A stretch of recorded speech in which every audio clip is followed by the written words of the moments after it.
thought experiment. Your life is being scripted.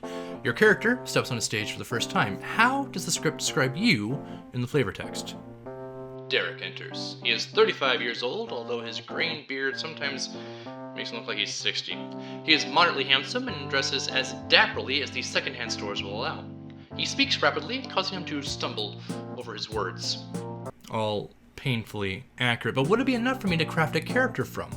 Well, likely not, and that's why today we're going to look at how to start building a character from a script. Right now.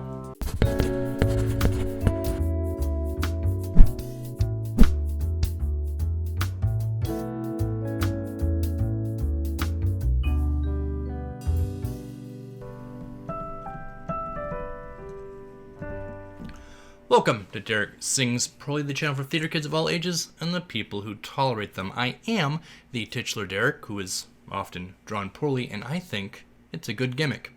But the best gimmick is asking you to please like and subscribe now, because it would be very in character for you. Acting is a little bit weird, isn't it? Because you're you, but you're also somebody else, and that somebody else has words and characteristics of their own, but it's all being interpreted back through you as yourself.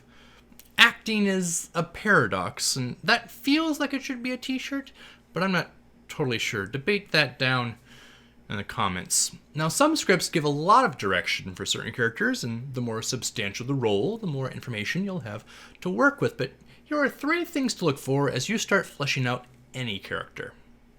First, I want you to think about status, and not in terms of wealth or class. Status is an improv term. It relates to the power dynamic of a scene. The idea being that a static character relationship is, well, static. The implicit understanding at the root of theater is that this is a story that has to be told through live performance. And that can only be true if there are stakes, if there's a chance for the characters to progress or to fail, if there's a chance for the characters to change status. So identify the points in the story where your character gains or loses control. There may be multiple shifts in a single dialogue exchange, there may be a slow, steady decline from page to page, and there are likely to be very clear distinctions between characters so that your power in the scene depends on who you're sharing the scene with. But clearly locate the instances in the script where your balance shifts, because people aren't paying to see straight lines, which is good, because I can't draw them.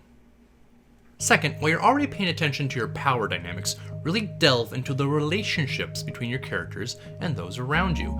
Not every pairing was meticulously planned. There is usually some room for you to interpret how your character interacts with the others. Take note of every other character that you share dialogue with, and try to imagine the depth of interaction you've had with them. Is this a first-time meeting, or are you familiar with one another? And what's the baseline emotion or impression that you associate with them? It could be as simple as, I share a line of dialogue with a doctor. I wouldn't know him personally, but I don't like doctors, so I'll be somewhat cold to him. Or, I share a line of dialogue with a doctor. I've probably been to this office before, so I'm open to talking to him. These interactions will get fleshed out more during rehearsals, but establishing some of the basics yourself will help you start to see how your character fits into the larger world of the show. Now that you've built up the outside world, it's time to hone in on the inner life of your character. The sturdiest actor cliche in history is probably the phrase, "What's my motivation?" But there's a reason for that. If you don't know what your character wants or needs or is interested in, then the words you say and the actions you take don't have a purpose. I'm not saying that for every part you read you have to pull a Daniel Day-Lewis and live like a medieval dentist for a year, or write an in-character diary, or anything like that. But think of where your character has been and what they want to achieve. The smaller the role, the more direct the goal, and that's definitely not a t-shirt. But if you only have one scene, figure out what your purpose in that scene is. If you're a full-length character that needs to keep the audience wrapped for 2 hours, you might have a richer internal life with 2 or 3 goals you want to achieve.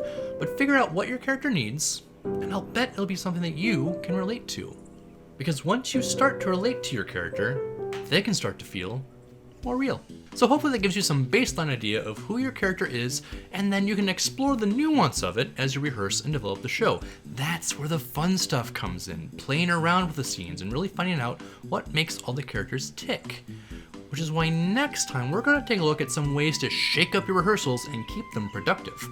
So as always, thank you for watching. Remember to like, subscribe, and to share this with the theater kid in your life. Peace, and all good.